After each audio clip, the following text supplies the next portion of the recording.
Okay, so this is our session on Introduction to Game Programming by Game Development Society. So this session is mostly focused towards the programming aspect of game development. We are not here to teach you how engines are used. We are here to teach you how are you going to implement the actual code as part of a game.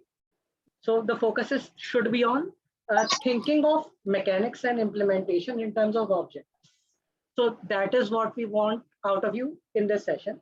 So to create that mindset, we will start with some basics about what objects are, what is actually game program. So Abhishek, you can start.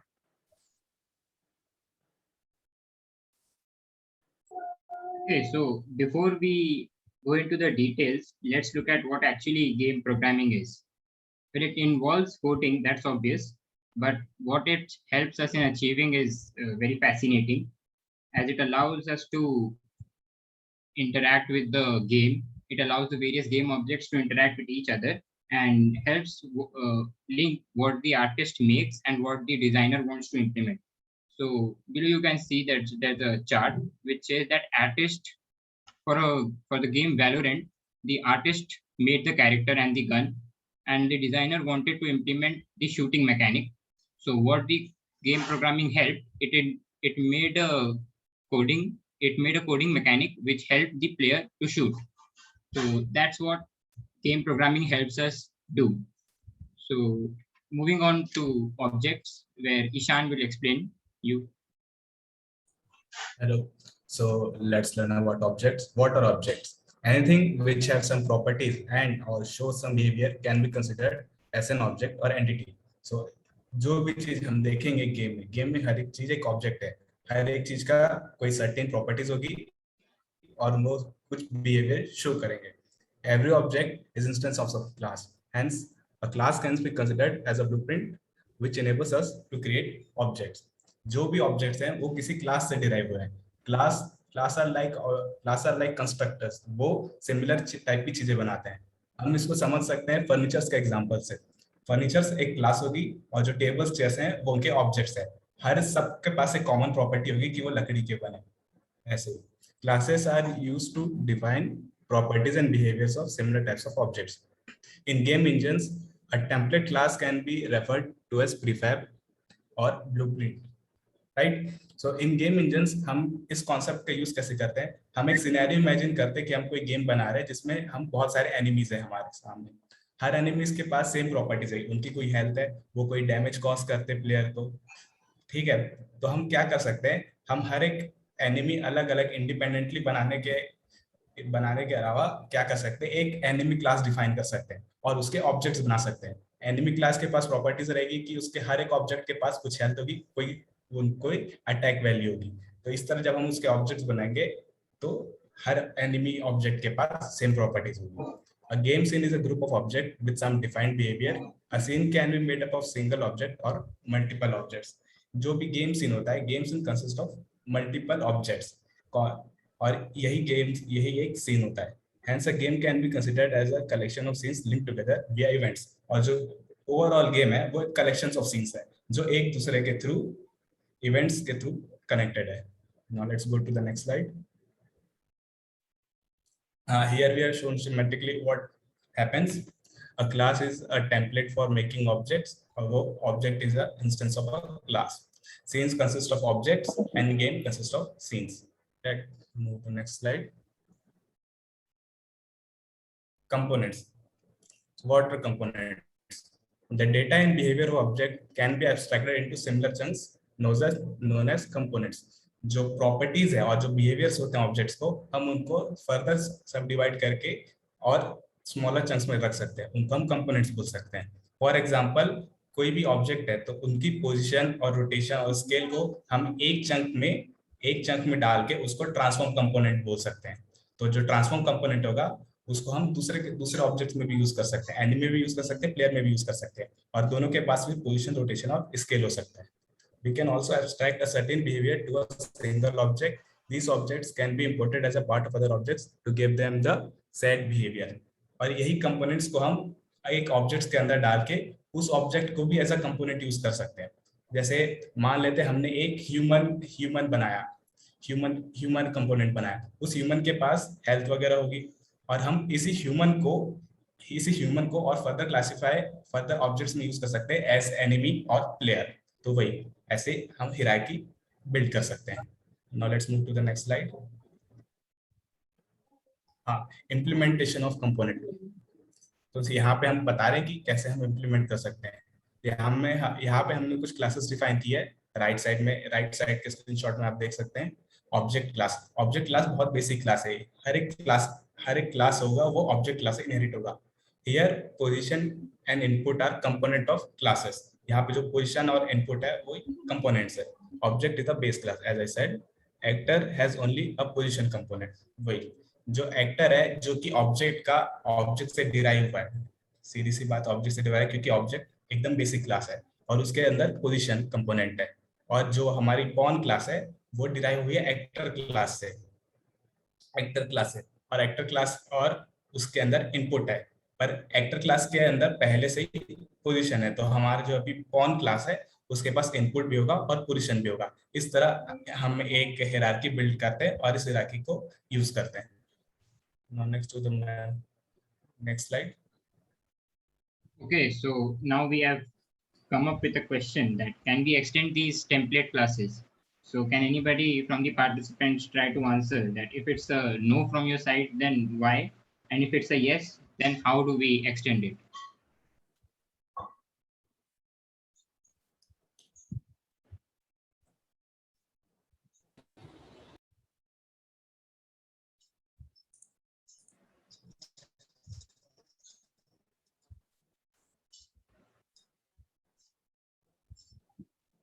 Well, if there's something in the chat, then they can inform me.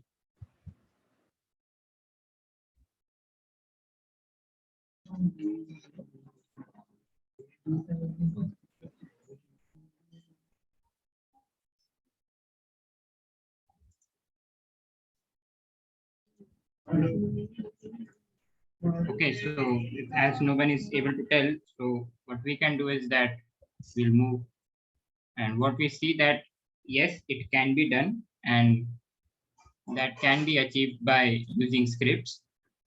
For now, what you can understand that scripts are the actual coding segment that we write using the classes that are described previously, and they govern the functionality of the game basically. So the first topic which we discuss right now is the game loop. So a game loop actually makes the code work. It makes the code dynamic and interactive with the user. So these engines exchange data between classes and update them regularly through a set of commands and functions. And what mainly comes under game loop are the frames. So a single iteration of a game loop is called a frame, and the number of such frames that occur per second determine the frame rate.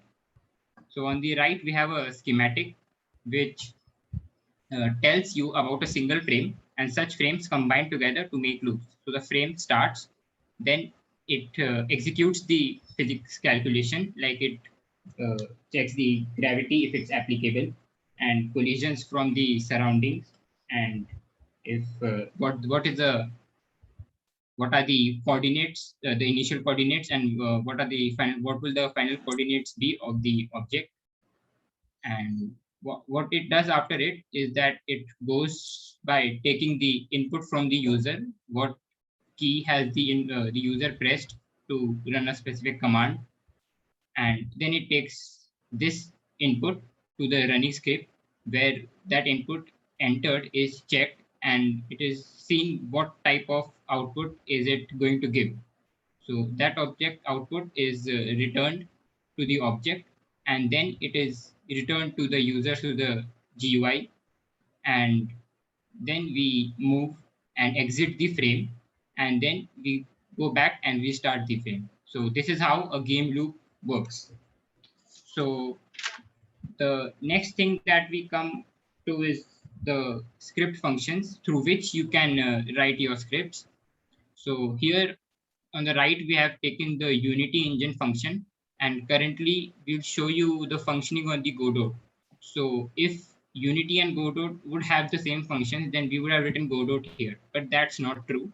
That the function names are engine specific, and that's what we should note here, that it's very important.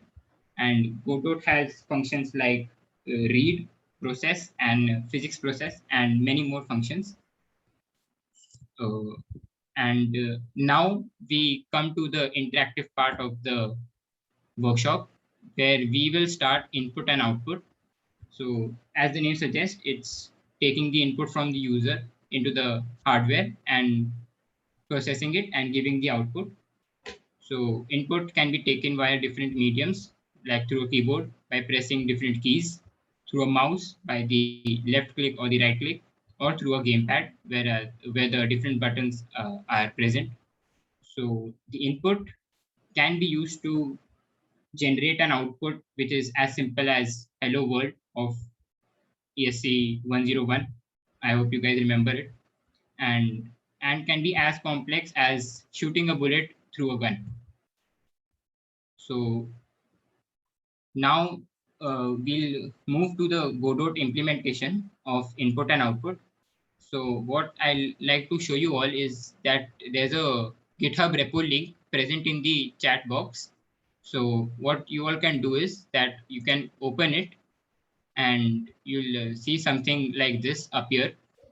So if those who will want to follow along can do so. I'll wait for a minute and then we'll move forward.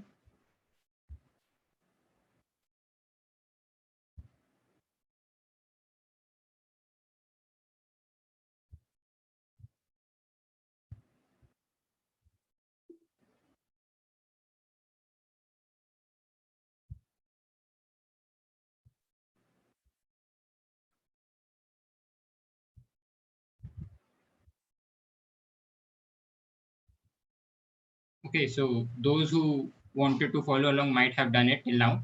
So there's a code icon of green color present here. What you need to do is you need to click on it, and there's a download zip option.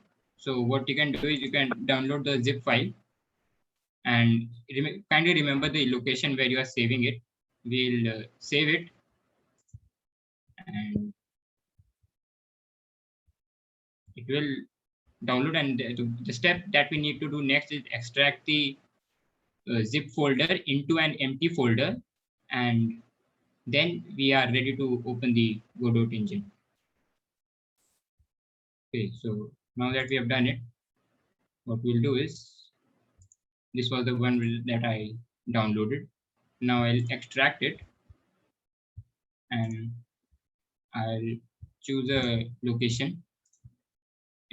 Please remember to select an empty folder. That's very important. And we'll extract it.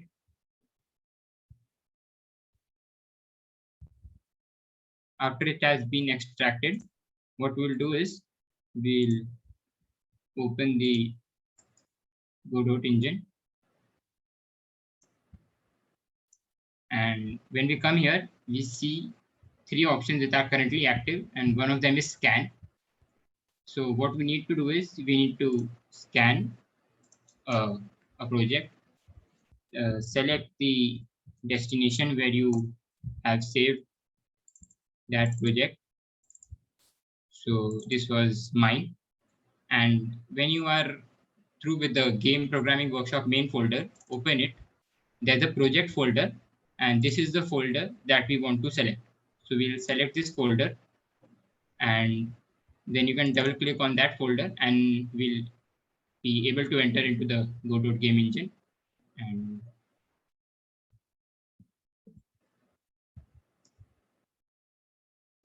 wait, which folder did you select? There's a project folder. There's a see, I'll show it to you. See, this is the folder, and inside it there's a project folder. Select the project folder. Okay. Fine. So wait, I'll wait for a few seconds for everyone to come along. Can you just repeat once first? Yes. What do you want me to repeat? First, we have extracted and saved in that GitHub repo, and then we have Yes, opened the Godot. Yes, open the destination where you have saved it. I have given a different name. Your name might have been different. You need to extract the zip file into an empty folder. Remember that the folder should be empty, or else it can cause problem while running the project. So you can, yes. Okay, so you can create a new folder and then extract it.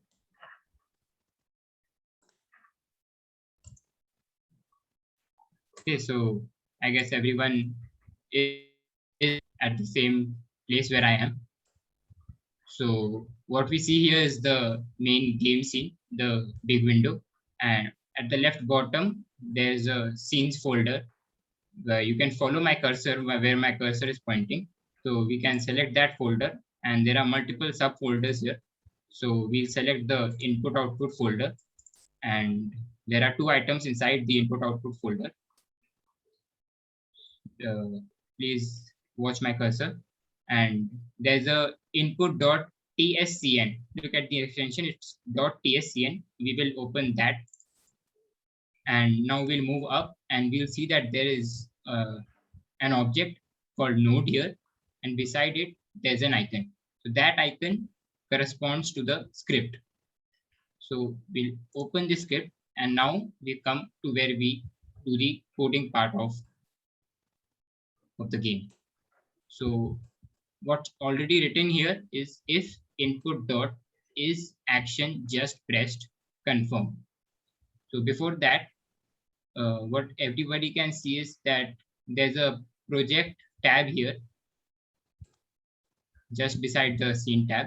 So what we need to do is we'll select it and we'll go to the project settings. And after opening project settings, there's general, and beside it there is input map. So we'll select input map, and we see a variety of commands. So the ones present at the top are the one which are by default given to the Godot system. And when we scroll down, we see these are the ones we have, which we have given from our side, and these are the custom commands. So there's confirm. This command is governed by the enter key, which you press on your keyboard. There's to move left, you have the left arrow key or the A button, A key. For right, you have the right arrow key or the D. Similarly for up and down. And next we have jump, which is governed by the space bar. So these are the ones which we'll need right now. And we can close it, and now we come, and what we see here is we have given an if condition. If input dot is action just pressed. Is action just pressed means कि अभी हमने key दबाई है. मतलब it does not mean that you are holding the key or you are releasing the key. It's that you are pressing the key. So this means that input will be given as soon as you press the key. So as soon as you press the key, enter, you'll give the command confirm, and what it will print is it will print pressed enter. Okay, so what we'll do is we'll run this now, and there's a play button on the top right. You can see where my cursor is pointing, or you can press the function F6 on your keyboard. So what it will do is it will open a new window. So remember that don't close this window, just move it aside, or else you won't be able to see what happens. This is actually the window which will be open if you have another game object and you are working on it. So now what I'll ask you to do is you all can press the enter key. Press the enter key and just check if everybody is getting the output pressed enter or not. You can see what I'm getting is I'm getting pressed enter because I pressed the enter key and I'm getting the output. So that what is action just pressed does. Okay. Now moving on, there are 2 other type of inputs that can be given. That is, if you are Wait, can you explain again what happened in that press enter?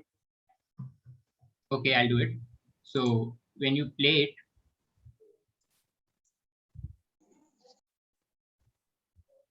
what you can do is you can just shift it slide. It's not of our use right now. It will be in use later. You see, you can see this output window which is present at the bottom, right? Oh, okay. That. Yeah, you can press enter and see what the output is. That's the Okay. output window. Okay. Okay. So now moving on to other types of input. So there's what we just did is action just pressed, which means you are pressing the enter key.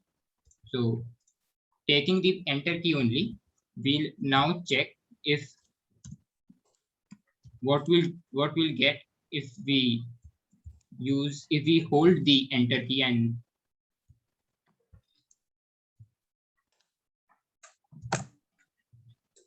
okay, so remember the syntax: if input dot is,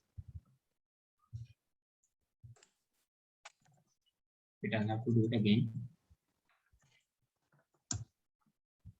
If input dot is. Now what we just did was is action just pressed, and now we'll do is action pressed. So it means that we are pressing and holding the key.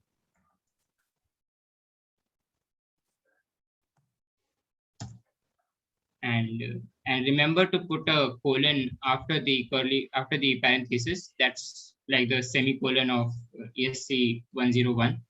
And we'll continue with confirm. And what we can print here is enter key is pressed. So you all can write any text you want, but remember the syntax that's the colon after the bracket is over for confirm. Okay, so we'll play it now, and see what we can see. If we press the enter key and keep on holding it, what we get as the output,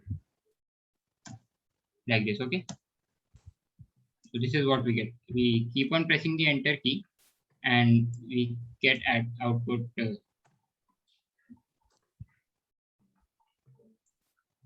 enter key is pressed. So this is what it does. It prints pressed enter because that output is given when we press the enter key, and enter key is pressed is the output which is given when we hold the enter key. So now moving on to the third output, which is the output which we can give if we release the key. So we'll stick to confirm only, and we'll print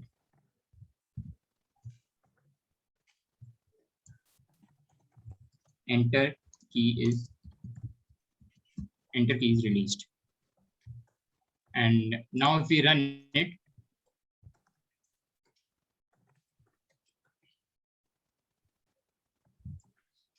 we will get an output of this sort, where we get press enter also for pressing the key, enter key is pressed for holding the key, and enter key is released after we have released the enter key. So this is the basic input and output functions that we are doing here. So now we'll continue to the presentation and come to the next part, that is transform and movement.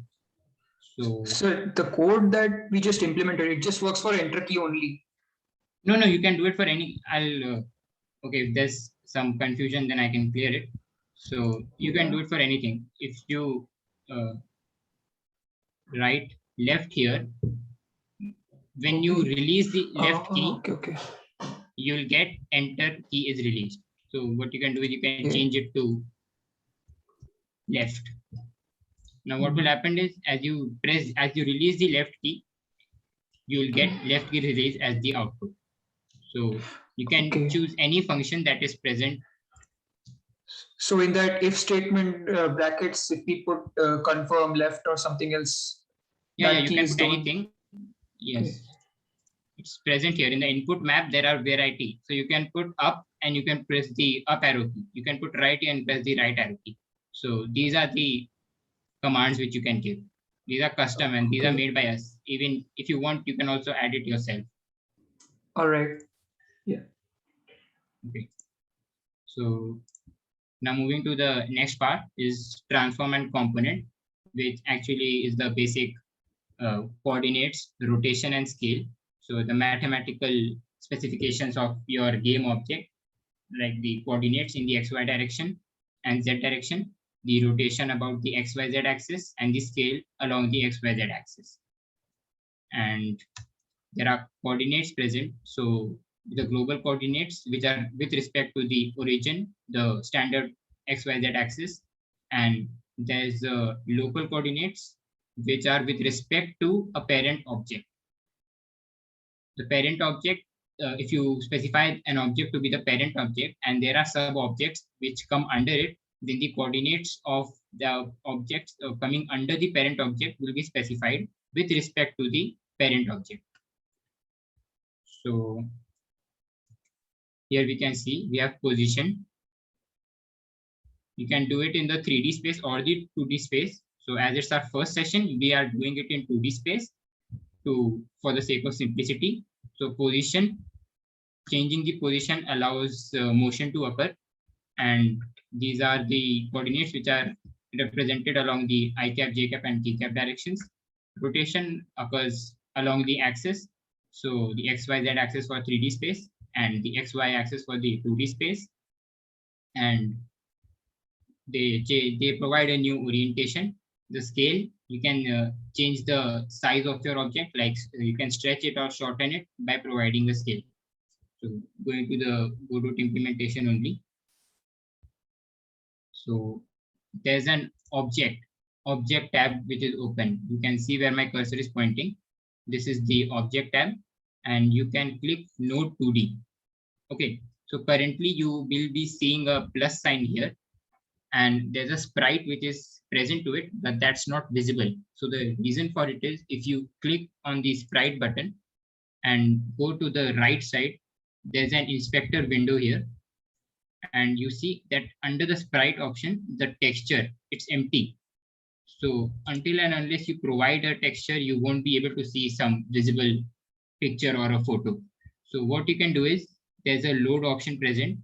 So you can click on the load, and this is the Godot icon. So we'll select it as our sprite texture and we'll open it. So now you can see that we get a photo, which is the sprite. And to implement transform, under the texture only, there's a node 2D tab and which has transform. So we'll click on transform. See, currently the position is 0, 0 in the X and Y direction. The rotation is 0 degree and the scale is 1, 1 along the X and Y. So what you can do is you can change the X position to 100 and see it moves. You can change the Y to 100. It moves in the Y direction. You can rotate it to 45 degrees or any angle you want. The values are not strict. You can do the values as you wish. So scale the object in the X direction as 3. If it's done in X, we'll do it in Y also. So it looks nice. It's 3 for the Y direction also. And that's what we can do. Okay. So after transform, we move to movement. That's actually the change in the relative position of the game object. And so the movement implemented here is due to change in position. And what we can do is we can do 2 types of changes. So the first change is we directly add some constant to the initial position and we displace it. So for that, we give the input as the initial coordinates, transform dot position, and plus equal to is same as ESC 101, which means equal to adding transform plus vector 3, 0, 0, 10. So vector 3 here is the 3D space vector, coordinates x, y, z. And here the value 10 simply means that it's moving in the z direction 10 units. So this is the first, this is a very simple mechanism. And but another one which is mostly used, and we'll also use it right now in the Godot game engine, is we define a variable float of data type float velocity. The name of the variable is velocity, and we give it a specific value. We define a move direction, which simply means the direction in which we want our object to move. So here we have taken the direction as vector 3, 0, 0, 10. That's moving 10 places, 10 units in the z direction. Now we input the initial coordinate and we apply the equation transform dot position is equal to move direction into velocity plus the initial position. So this is this move direction into velocity displaces it and moves it in the direction which we have specified earlier. So we'll move to Godot and we'll come back to scenes folder where you can see my cursor. We'll close this input and output, and there's a movement folder you can see. And if we open the movement folder, there are 4 files under it. We'll select player.tscn. So we select player.tscn, and beside player, there's the script icon. You will select the script, and here we come to the script. So here we have taken the variable the x direction, and we have assigned it an initial value. And if input dot is action pressed. Now from our earlier input output slide, we get to know is action pressed is holding the key left. So someone just asked that, is it only for confirm? No, it happens for left also, it happens for right also, it happens for any key you want. So this is left, this is right, and input is action just press holding the left key. The x direction becomes -1 because we are moving in the negative x direction. Here input holding the right key, x direction becomes +1. We are moving in the positive direction. So positive x direction. Now we are defining the equation position.x, which is the coordinate, is equal to position.x plus x direction into speed. So speed, we have already taken the variable speed, and that's 300, it's a value, and that's x direction dot speed. So if we run this code, now we will see why that game window is, this window which is currently open is useful. Well, you can see that this is our object here. If you move it, it moves quite fast because the speed is actually 300. You can decrease the speed if you want and check it moves slowly. So, okay, so, and the thing is, there's an important concept of delta time, and that's actually a system variable. And we'll take 2 cases here and explain why delta time is important. So for in case 1, which we have discussed right now on Godot, we have taken position as position plus direction into speed. So if there are 2 different types of systems, one running at 30 FPS, that's 30 frames per second, and the other at 60, the distance covered in 1 second will be number of frames into the distance covered in 1 frame. So that's 30 into D into S. And for a 60 FPS system, it will be 60 into D into S. So you can see that distance covered here is not same for both. So that's not what we want when we are playing on different systems. So what delta time helps us is it makes it easy, and it reduces this distance gap. So what it does is delta time is taken as the time between 2 frames, which is which is the time upon the total frames in that total time. So which is 1 upon the frame rate. For 1 second, there are number of frames, so that gives us delta time. And now if we calculate the same distance in 1 second for both the values, we see that we get D into S for both the systems of 30 30 FPS and 60 FPS. So this means that this error has been removed and the game is now same. The distance will be same for all the systems. And if you want, you can do that on Godot. So I'll comment this. So for comment, you need to use the hash, and I'll uncomment this. And what you see that we have used that delta here, and that's the thing which I discussed right now. So it's simple, but it comes in handy, and it makes the game more elegant. So now we'll move to camera, and Harsh will take over.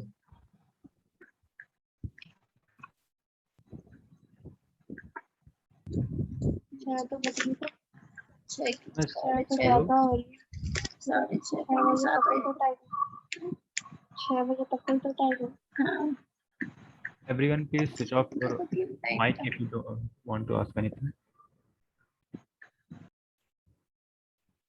Is my screen visible?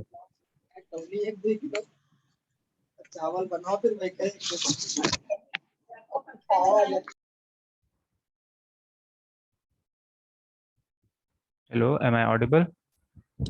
Visible. So after looking at the basic component, that is the transform component, now we will look at another important component, which is the camera. The camera is the main viewport of any scene. मतलब कैमरे में आप जो भी देखते हैं वही हमारे गेम का एक्चुअल सीन होता है, और जब गेम खेलेंगे तो वही चीज हमें दिखाई देगी. कैमरा मेन बेसिकली 3 टाइप के होते हैं. First is static, those cameras which don't move. Whatever is processing in the game, it remains at the same place. Like Pac-Man में जो कैमरा है वो static कैमरा होता है. Second is the dynamic camera which moves as the game progresses. Like let's say it follows the player. And the third is responsive camera, which responds to a particular player action. Now camera implementation can be of different type. Like in Super Mario, we use a side camera which gives the side view. In Pokemon Emerald, we use a top-down camera. GTA 5, we use 3D camera which gives the overall 3D view. In Diablo 2, we use isometric camera. In Doom, we use FPS camera which gives the first-person view of the camera. Now we will try to implement one of these implementations in Godot. So first of all, we will try to implement that our camera should follow the player. So before implementing that, first I would like to ask, what is the meaning of that a camera is following our player? Anyone from participants can either write in chat or unmute and say.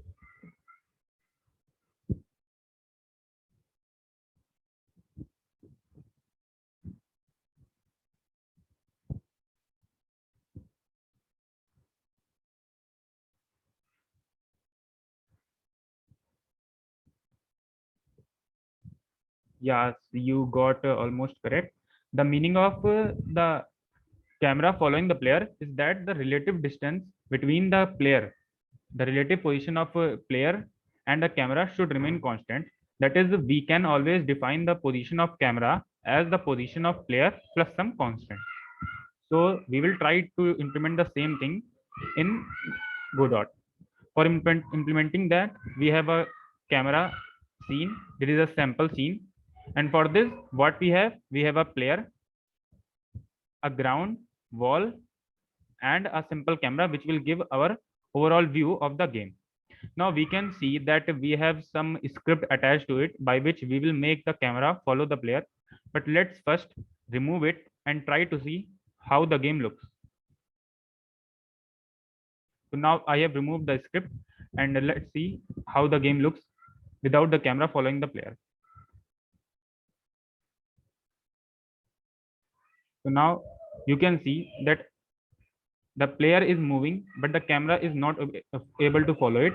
And that's why the camera is remaining in the scene view, but the player has gone out of it. So let's try to implement it.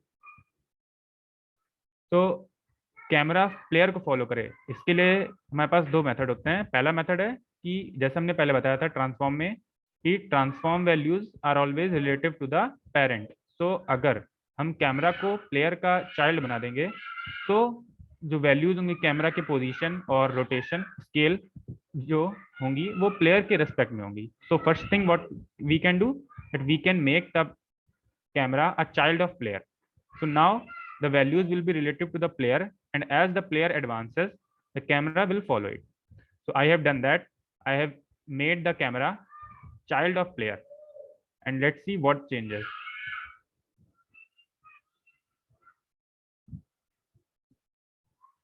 Now, as you can see, earlier the camera was static, it was a fixed place, but now as the player moves, the camera also follows it. So this is the first way by which we can make our camera follow the player. Now coming to the second way, we can do that through writing a code. So I will do that also. First of all, I will remove it as a child and make it a normal game object. Wait. How did you do that? Again, can you please explain? What? Can you please say again? Making the camera the child of player. Okay. How did? Select the camera, hold it, and take it under player. Okay. Now you can see that if I click this arrow next to the player, you can see my mouse, there is an arrow, and if I close that, the camera component disappears because the camera is now a child of player. So the main parent is player. Okay. Did your doubt resolved, or I should explain a little Okay. bit? Okay. No, got it. Okay, now the next way by which we can do this is by writing a custom script. Now we have already written a script, and I will add that to the camera and let you and explain it to you. For this, you can see that I have here camera, and I am going in the inspector on the rightmost side, and on the bottom there is an option for script. You can see my mouse, and presently it is empty. So I will click on the drop down button, and there is an option for load. After clicking on that, a window appears, and in the scenes folder under movement, I have a script named camera template.gd. Select that and open. Now you can see that there is a script icon next to the camera. I hope everyone got it, how I loaded the script. If anyone has a doubt, you can ask either in chat or opening the mic. So now what I will do, I will explain the script, how it works. And now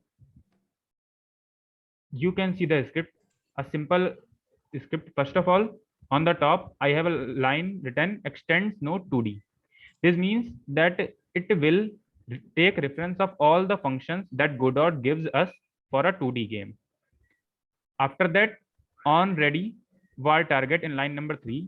On ready means it will execute this line as soon as the game starts. As soon as we play the game, it will define a variable and it will name it as target.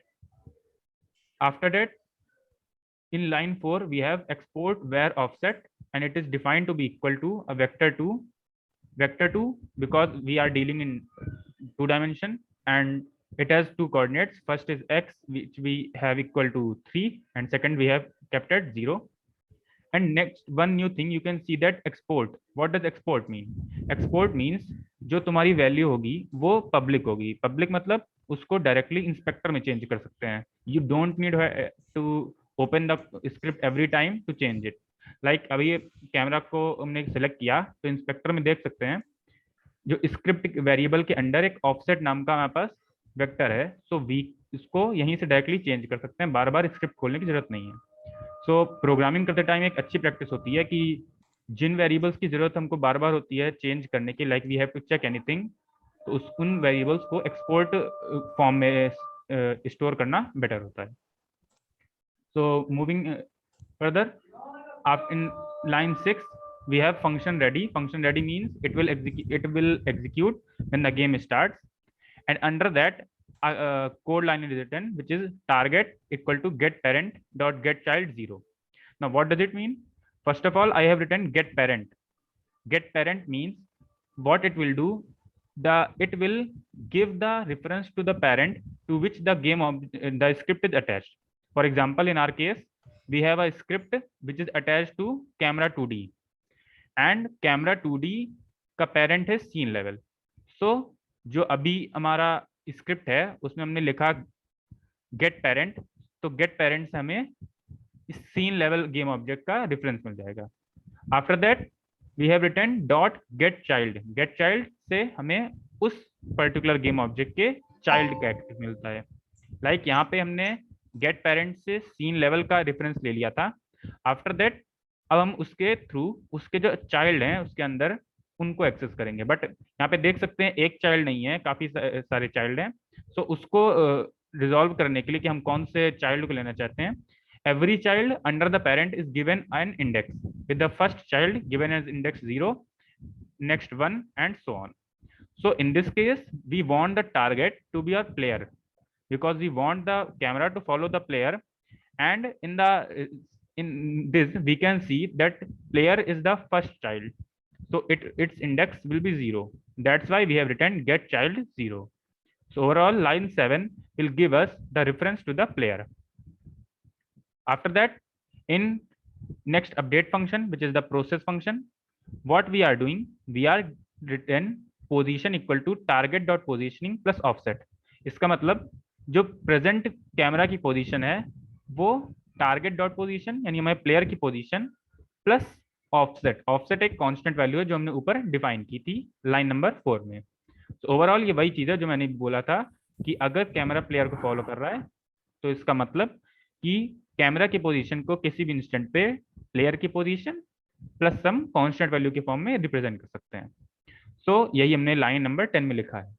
सो अब हम script को हमने analyse कर लिया है. अब देखते हैं जो हमने अचीव करना चाहते थे स्क्रिप्ट के थ्रू वो फॉलो हो रहा है कि नहीं. So let's play the scene.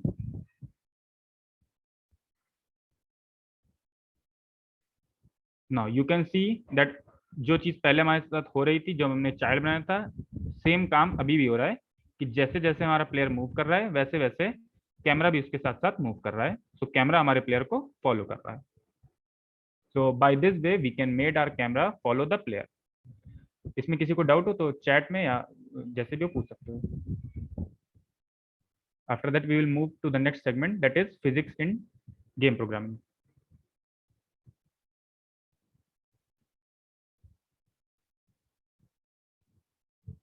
So next thing that we will see is physics in game programming. Physics is similar to physics which we deal in day-to-day life. In game programming, physics means application of physics laws and effects in game. जो हम normal physics के laws देखते हैं उनको हमें game में कैसे implement करना है वो हम देखते हैं physics के अंदर. Common physics method जो हम देखते हैं like motion, simple change in position, forces, applying forces that we do in dynamics, collisions जो collisions day to day life में देखते हैं, and gravity. अब इन सबको अप्लाई करने के लिए दो बेसिक कंपोनेंट्स हैं जो हम यूज करते हैं. First is the rigid body component.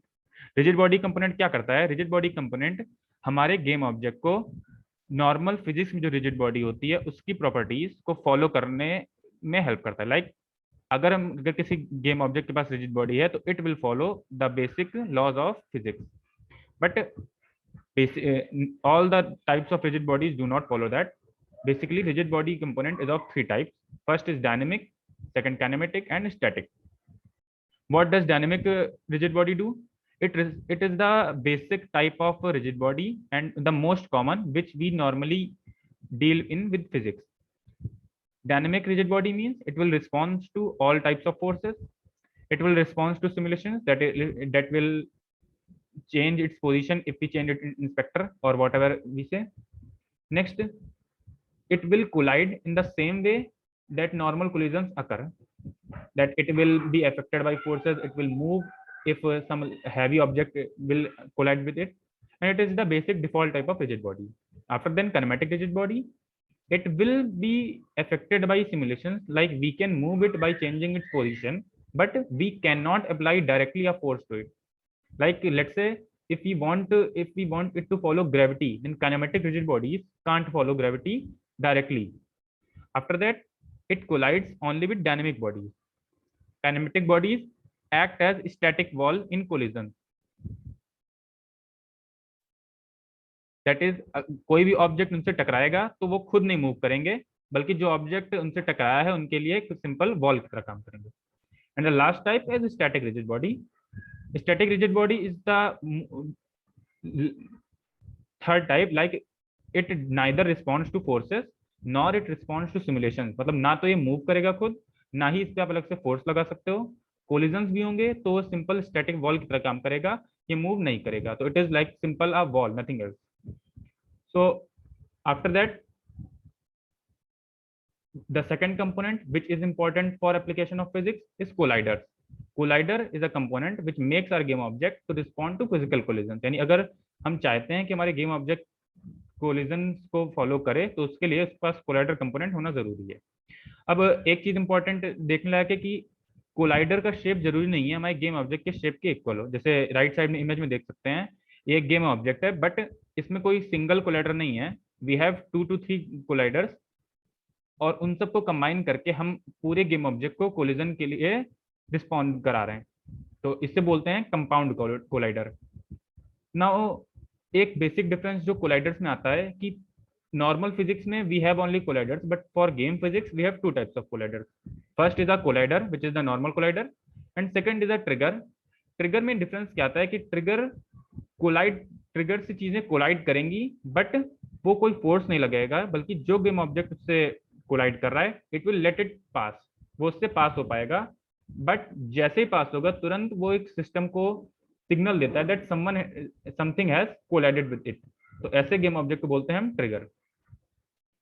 Now the thing physics loop which we saw earlier, it has some algorithm. First of all what it does, जो भी फोर्स एप्लीकेबल है, अगर कहीं फोर्स हमने लगाई है ग्रेविटी या और कोई force, it will apply that. After that उन फोर्सेस के बेसिस पे अगर पोजीशन वेलोसिटी में कोई चेंज हो रहा है it will update that. After that it will detect collision.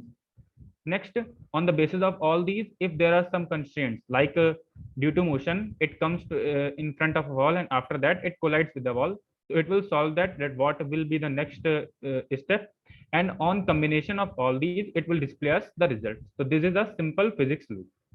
Now when we have saw all these, let's try to implement and see how it works in Godot.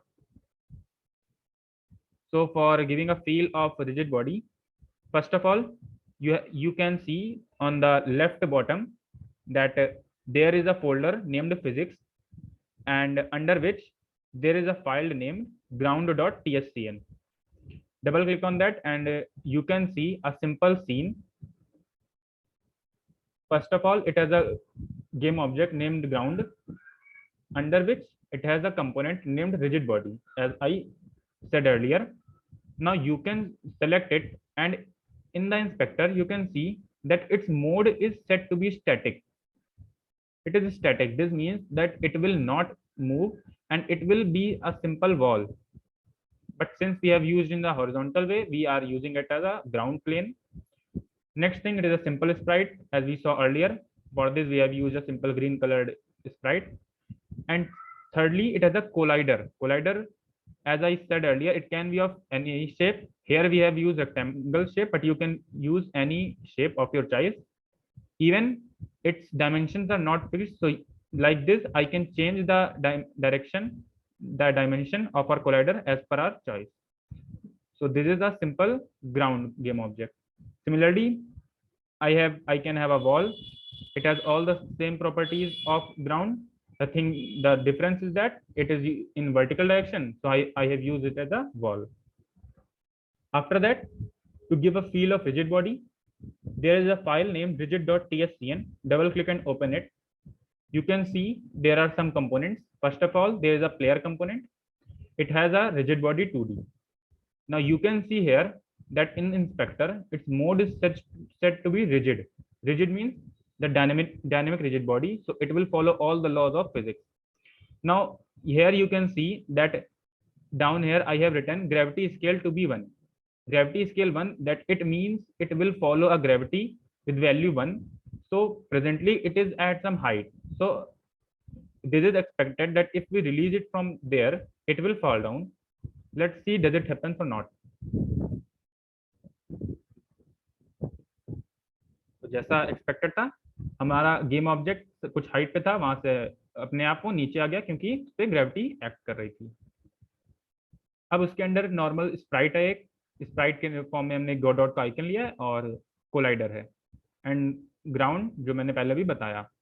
अब इसको हमें move कराना है और हम क्या करेंगे, इस सीन में हम इसको मूव कराएंगे और साथ में इस पे फ्रिक्शन लगाने का ट्राई करेंगे। तो यहाँ पे एक स्क्रिप्ट का आइकन है, उसको ओपन करेंगे तो ये एक स्क्रिप्ट आएगी। स्क्रिप्ट में फर्स्ट पॉइंट एज यूजुअल पहले एक्सटेंड्स नोड 2D।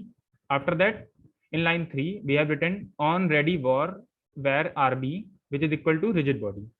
इस लाइन का क्या मतलब कि जो भी कंपोनेंट गोडॉट हमारे रिजिड बॉडी को देता है उन सबका रेफरेंस लेगा, और सिंस से ऑन रेडी है इसका मतलब जैसे ही सीन स्टार्ट होगा तुरंत ये रेफरेंस ले लेगा।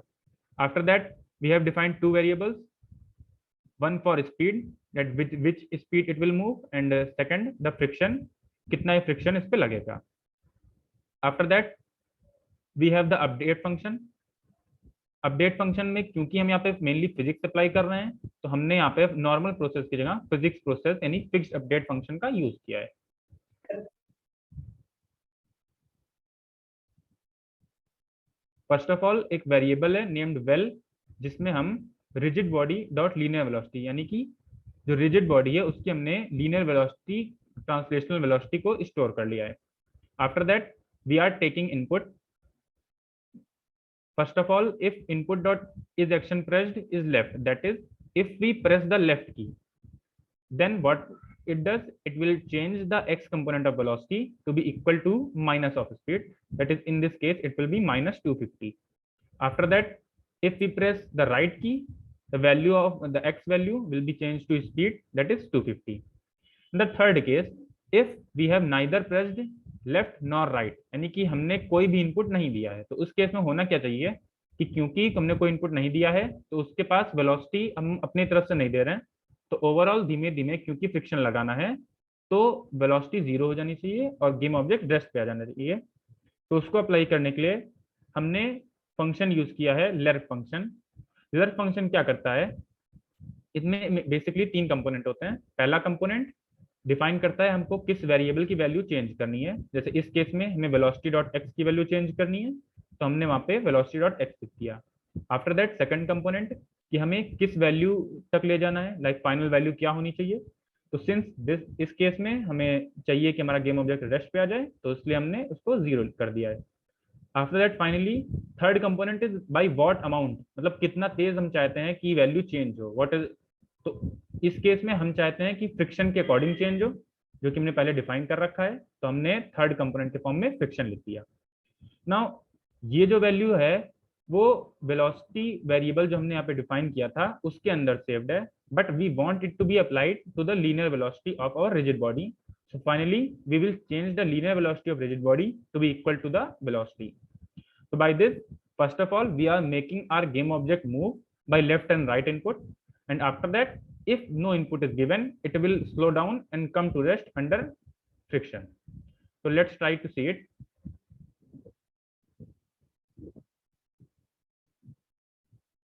Now you can see that if I press the right key, it is moving to the right. On left pressing, it is moving to the left, and as soon as I leave it, it slows down under friction. Now इसमें एक छोटा सा unwanted part है जो हम नहीं चाहते होना, बट वो हो रहा है। So can anyone guess that कि क्या प्रॉब्लम है इसमें?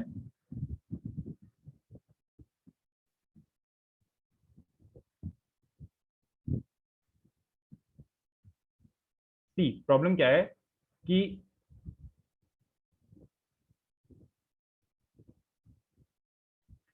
एक अगर हम इस केस में अपने गेम ऑब्जेक्ट को एकदम कॉर्नर पे ले जाएं या फिर हम इंस्टेंटेनियसली उसकी वेलोसिटी चेंज करें तो हमारा गेम ऑब्जेक्ट रोटेट करने लग रहा है। ऐसा इसलिए हो रहा है क्योंकि उस पर एक टॉर्क लग रहा है। सो ओवरऑल हम ये नहीं चाहते थे बट ये हो रहा है। तो इसका रीजन ये है कि हमारे पास जो गेम ऑब्जेक्ट था वो रिजिड बॉडी डायनेमिक टाइप की थी। सो अगर हमको ये नहीं चाहिए तो we will change it to kinematic and next we will see its implementation. Moving on to presentation, we saw physics loop. After that how we can move object in physics. जैसा हमने पहले देखा कि first of one way is customly changing the rigid body velocity, like we have defined a variable named velocity which will save the rigid body's velocity. And if some custom input is given, the velocity will be changed to speed, and rigid body की velocity को फिर finally velocity के equal कर दिया. And the second way is by giving an acceleration so that continuously velocity change हो. So उसके लिए भी हमने यहाँ पे as usual velocity का reference ले लिया. And if some input is given, we are changing the velocity by some custom value which we defined by acceleration into delta time. And finally, we have changed it to RB dot velocity. So we will try to implement it for kinematic rigid body. So for this, you can see that there is a file named kinematic.tscn. Double click on it. You can see that I have a character as usual. It is a kinematic body, sprite and collision. Difference is the kinematic body. So it will not directly work for physics, like as we saw in the case of dynamic rigid bodies. After that, there is a ground and wall. So since it is kinematic, it should not follow gravity. And let's see it.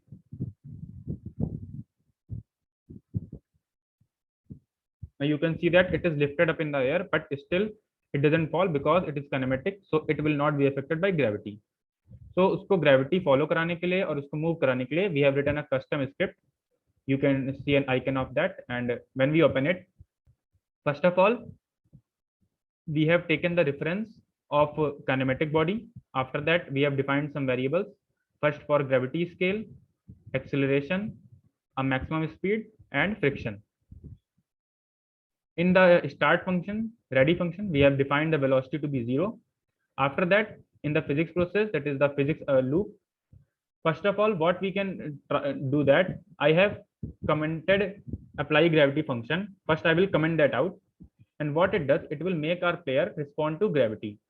What we can see under the apply gravity function, that what it is doing, it is changing the velocity by some amount, which is 9.8, some constant, into gravity scale, into delta. Delta will take care of a time frame, and 100 is for since as we saw earlier, the small values cannot be seen due to the pixels. So we have taken some custom value. After that, in line 16, we have apply motion function. Apply motion function में क्या है? Firstly एक variable define किया है x direction, जिसको initially 0 किया है. After that, अगर left input provided है, तो we will change it to -1. अगर right input है, तो we will change it to +1.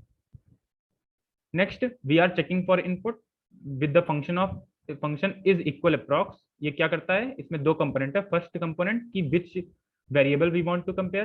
जैसे यहाँ पे हमको x डायरेक्शन को कंपेयर करना है, तो we have written here, and with what value we want to check whether it is 0 और not. So we have written here 0. So अगर x डायरेक्शन की वैल्यू 0 है, यानी हमने कोई कस्टम इनपुट नहीं दिया है, we will apply a friction, जैसे हमने पीछे वाले केस में लगाया था. एंड सेकेंडली, अगर इनपुट है, so we will change the velocity by some amount, which is x direction into acceleration into delta. So since we have analyzed it, let's see how it looks. So now it is falling down because we have applied gravity, and now it is moving. Now you can see that velocity is very large if we keep on pressing the left key. The reason is that we have not put any limit on that. So इसी वजह से velocity बहुत ज्यादा हो रही है. तो उसको एक लिमिट में लाने के लिए हम क्लैम्प फंक्शन यूज करेंगे, which we have written in line 33. What it does, इसमें भी तीन कंपोनेंट हैं. फर्स्ट ऑफ ऑल, किस वेरिएबल को हमें क्लैम्प करना है, किसको लिमिट करना है. नेक्स्ट, इसकी मिनिमम वैल्यू और मैक्सिमम वैल्यू, जहाँ पे हमने डिफाइन किया है minus max speed and plus max speed. तो इससे क्या होगा, जो वेलोसिटी है वो बहुत ज्यादा नहीं बढ़ेगी और एक पर्टिकुलर रेंज में ही रहेगी. तो after doing that, let's try to see it. Now you can see that अब velocity उतना तेज नहीं आया जा रही है, and it is limited to some value. So this is the implementation of kinematic bodies, that how we can implement it in Godot.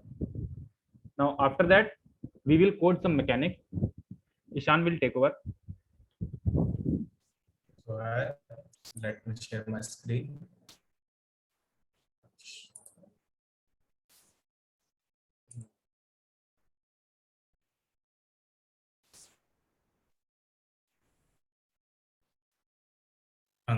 So now we will coding mechanics. So first of all, we need to go to the mechanics. Objects in the game have a number of it can perform. Am I audible? Hello, Yes, you're audible. I'm audible, right? Yeah.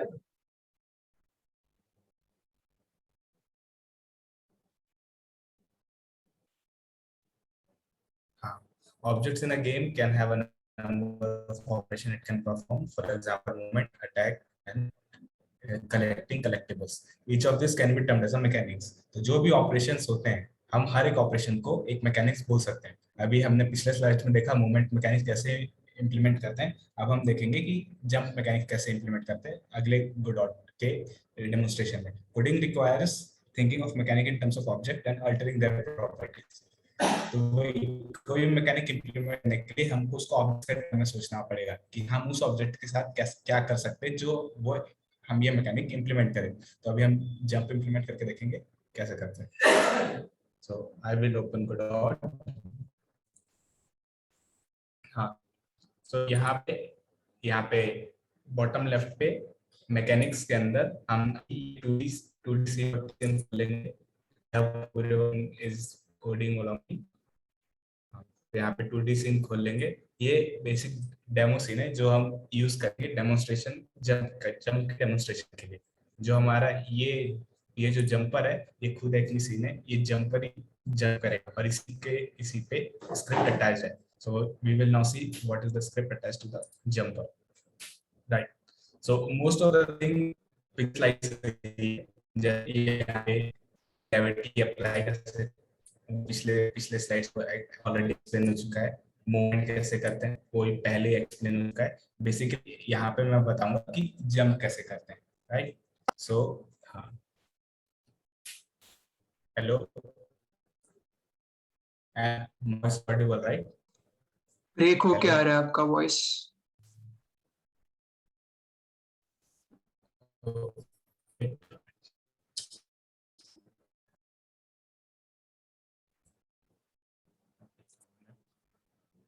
Now is my voice fine now?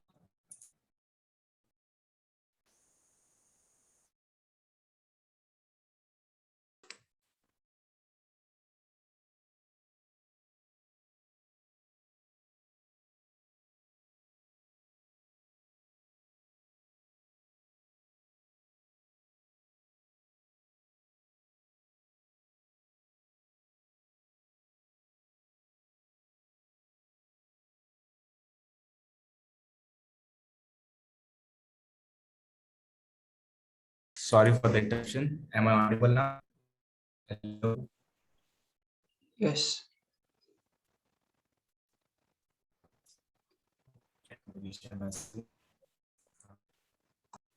So now, so basically, most of the जो code है वो पहले ही हम देख चुके हैं. अभी मैं बस बताऊंगा कि जंप कैसे इम्प्लीमेंट करते हैं. राइट. तो जंप कराने के लिए हम क्या करेंगे? We have defined a jump function. वो करता क्या है? बेसिकली जो हमारे बॉडी की वाई वेलोसिटी है उसको suddenly. Ishan, your screen is not shown. Is it visible now?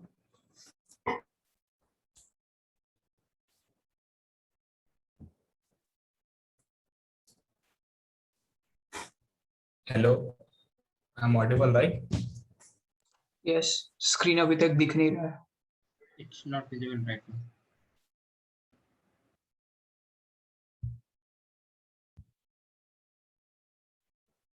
Yeah, it's visible now. Yeah. Okay. हाँ.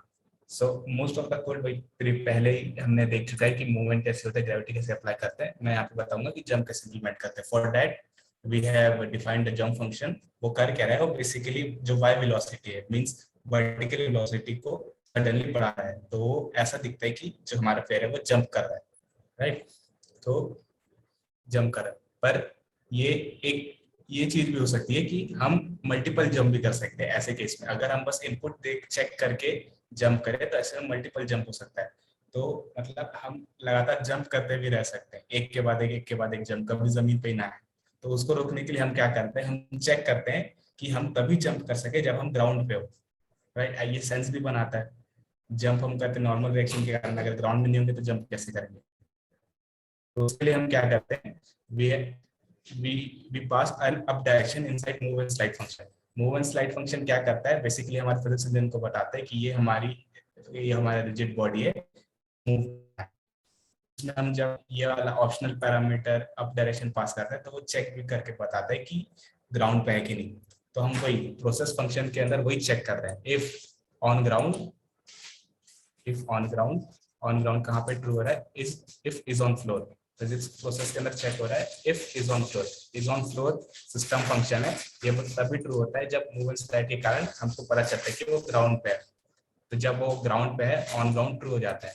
यहाँ पे हम चेक कर रहे हैं इफ ऑन ग्राउंड, मतलब जब हमारा प्लेयर ग्राउंड पे है और input dot direction plus jump, और हमने जंप दबाया है, तभी जंप फंक्शन कॉल होगा। अगर वो ग्राउंड पे नहीं होगा तो भी कॉल नहीं होगा, और अगर वो जंप हमने बटन नहीं दबाया तब भी कॉल नहीं होगा। तो इस तरीके से हम बस एक बार प्रॉपरली जंप कर सकते हैं।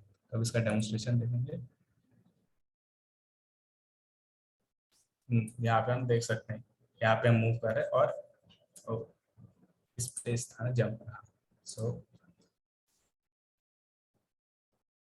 यहाँ पे हम जंप कर सकते हैं, वी कैन सी। यहाँ पे ऐसे मूव करके जंप कर सकते हैं। ये था बेसिक जंप। हम वही मल्टीपल जंप नहीं कर सकते क्योंकि जो वेरिएबल है इस ग्राउंड वो तभी ट्रू हो रहा है जब हम ग्राउंड पे होते हैं, right. So that's demonstration for jump. Now we will move back to slides.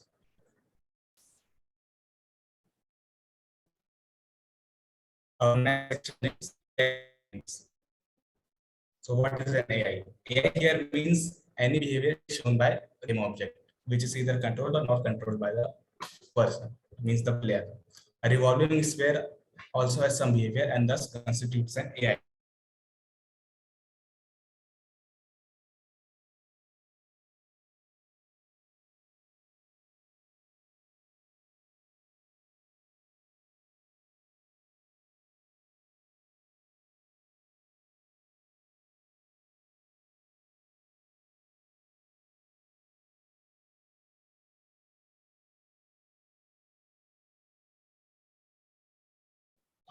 Ishan, your voice is disconnected.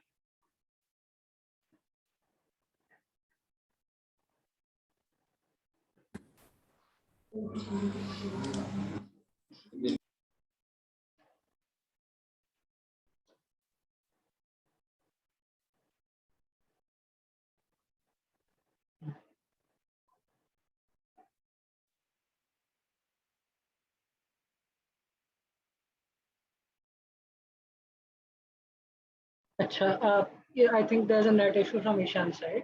So like I can share the screen. There's no problem. Is my screen visible? Yeah, it's visible. Yeah. Okay, so like, so the last topic that we are going to discuss today is AI in games. So what is an AI? So the basic definition of an AI is any object which has some form of behavior that it can show. So that is called an AI. So a very simple example, let's say there's a revolving sphere. It revolves around a point. That it can also be termed as an AI. So any behavior shown by any object is the definition of AI here. So there are some common methods of implementations of AI. The topic that we are going to discuss is finite state machines, but there are some other topics such as behavior trees and GOAP, that is goal-oriented action plan.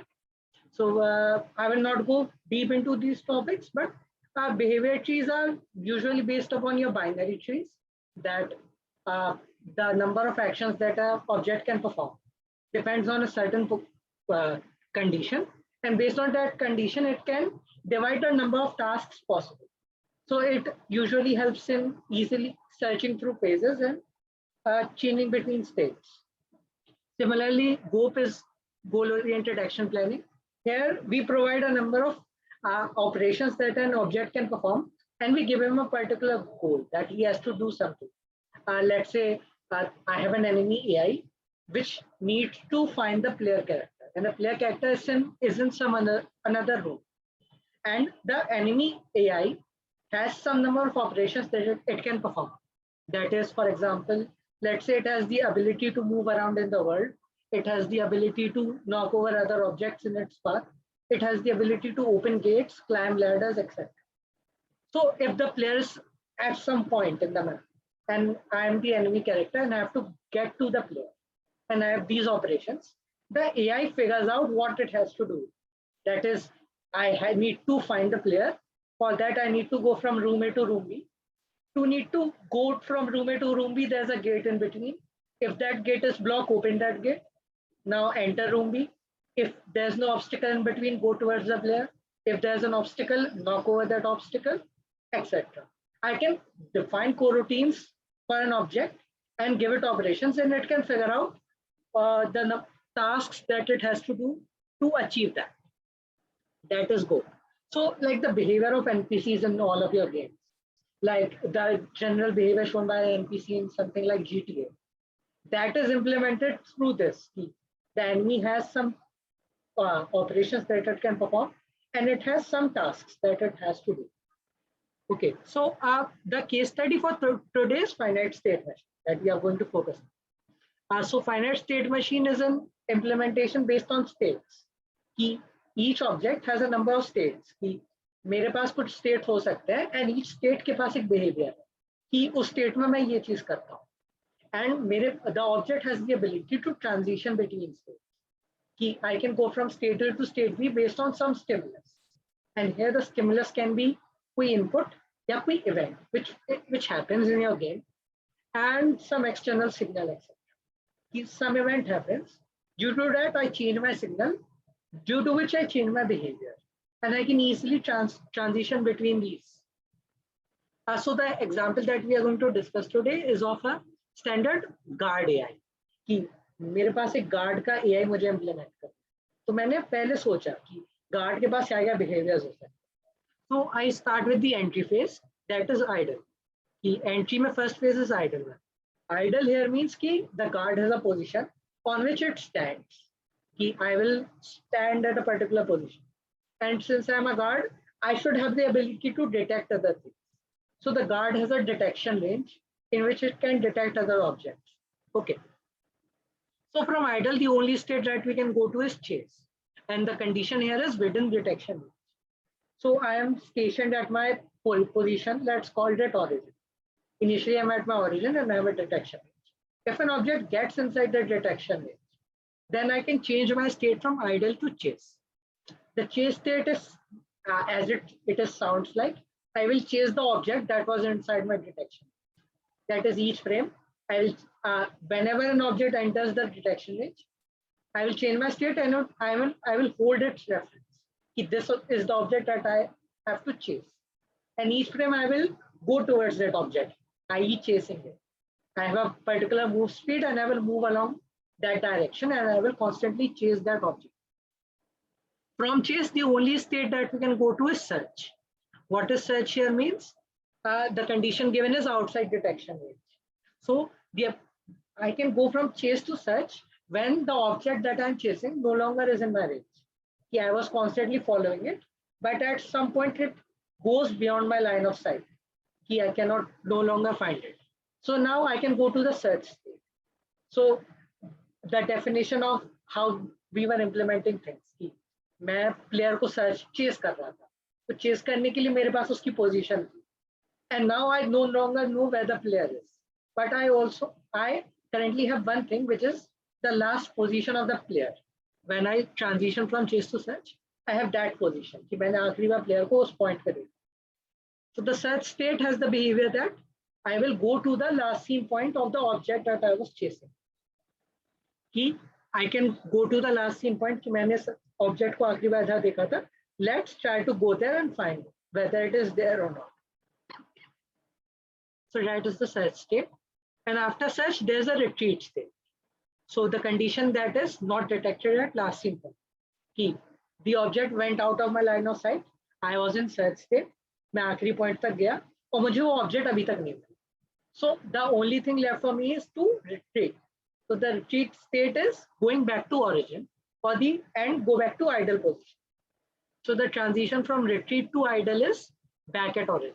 The retreat state has the behavior is retreating to origin. When I'm back at origin, I can now go back to the idle state. So we have looped through all these states. One another thing is the chase state. The chase state is special that all the other three phases can directly transition into. कि idle से मैं chase जा सकता हूँ अगर मेरे detection area में कुछ आता है. While I was searching, अगर वो object मेरी detection area में फिर से आ गया, then I can go back to chasing. And while retreating, somehow the object also gets within my detection. Our paths meet somehow. Then I will again go back to chasing. So these are the possible modes of transition that we can have. कि behaviors पता है हम लोगों को हर state के. Idle means stay in that position. Chase means मेरे पास कोई target है मैं उसके पास move करता हूँ. Search means मुझे last position पता थी उस target की. अभी मुझे पता नहीं वो target है पर मैं उस last position तक जाता हूँ. And retreat means I went to that last position पर player उधर था नहीं. So I should go back to my original origin and go back to the idle state that I was in. So these were the behaviors that we have shown. So now we can like go back to Godot and see how we are going to implement a mechanic kind of thing.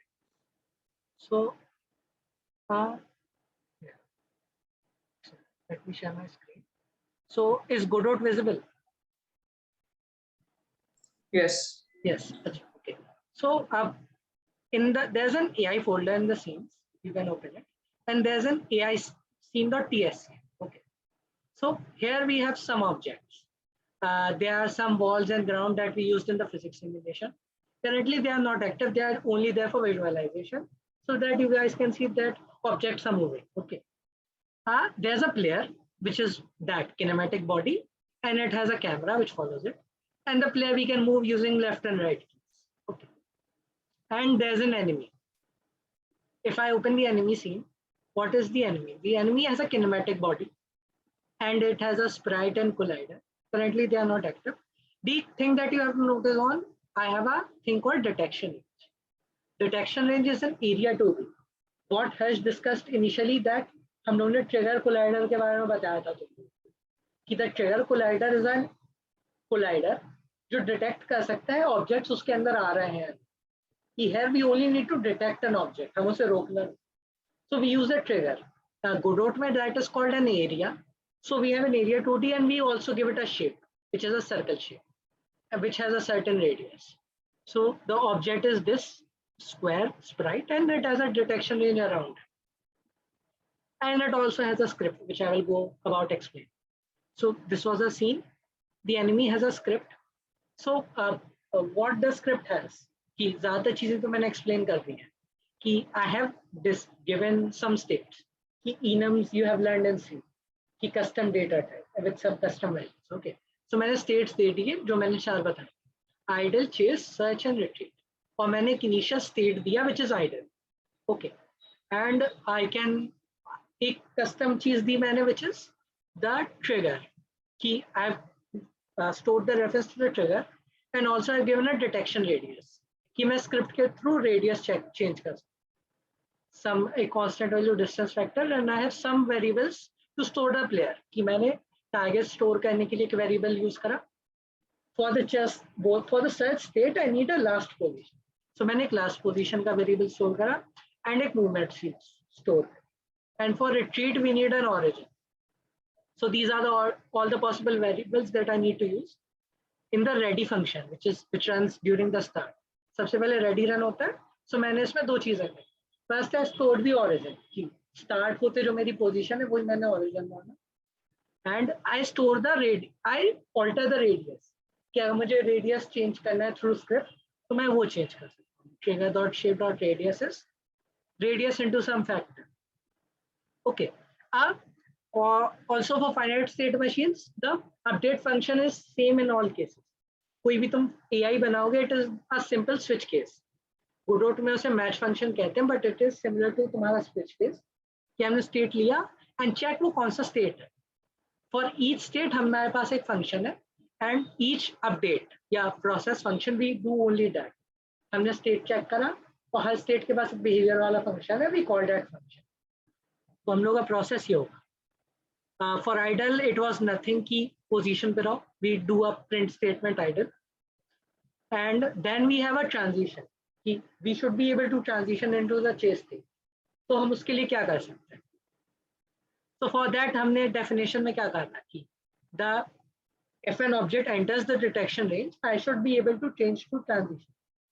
So triggers के पास वो होता है signals, जो हमने definition में भी करा था कि the state change happens due to some stimuli, and the stimuli may be an event or signal.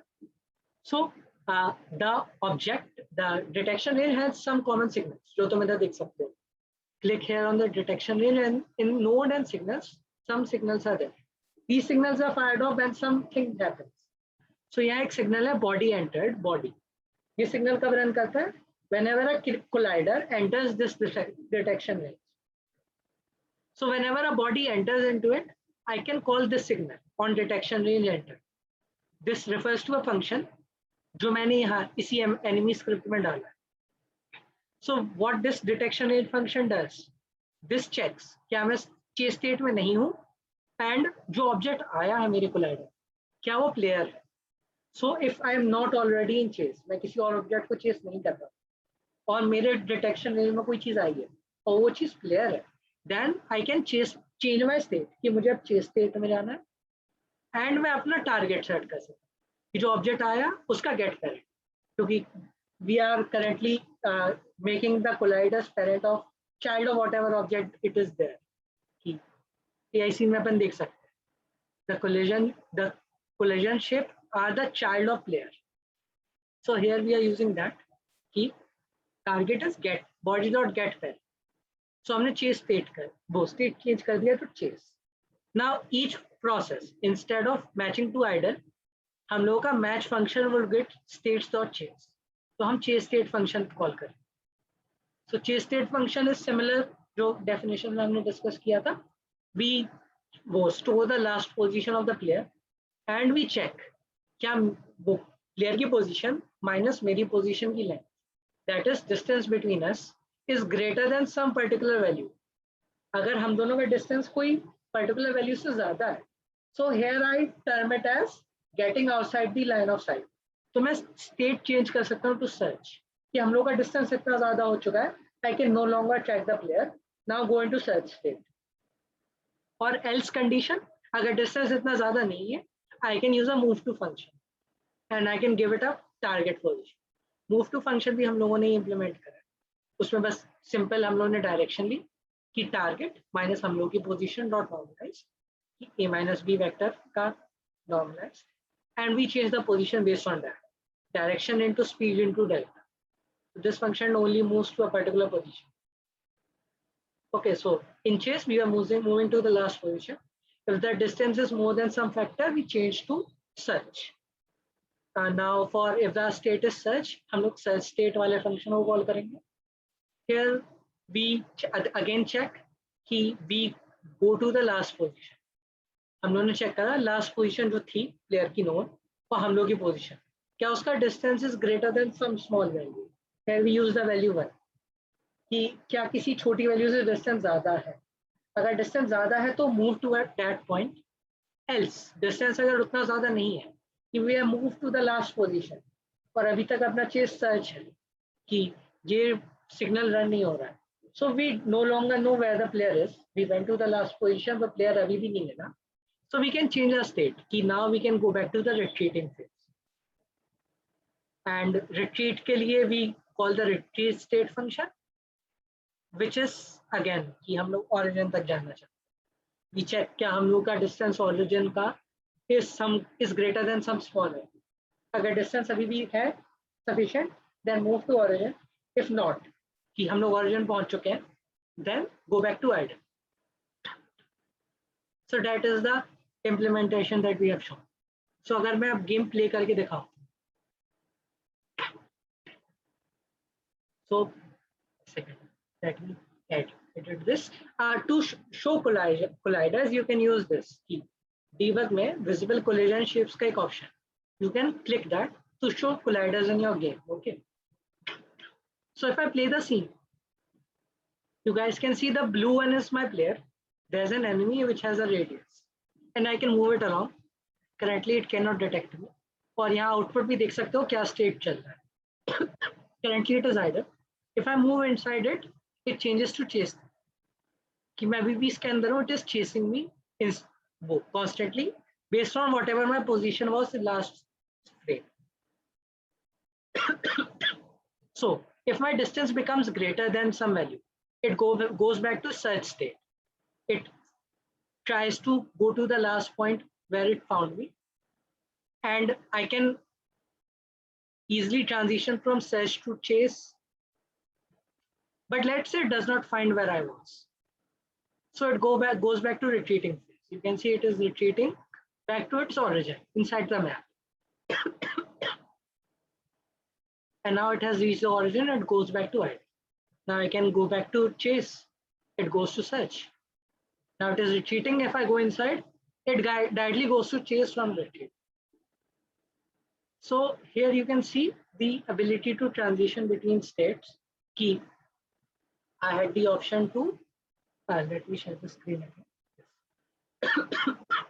I started with the idle phase. Then I went to chase. From chase, I went to search and then retreat and back to idle. And I have the ability to go back to chase from all the other three states based on the conditions that we have given. So that is how you implement simple AIs using finite state machines. So like that was our event. So thank you for attending it. So if you guys have any questions, you can write them in the chat box or ask us directly. We will be answering any questions that you have. So that is for today's event. I can stop the recording now.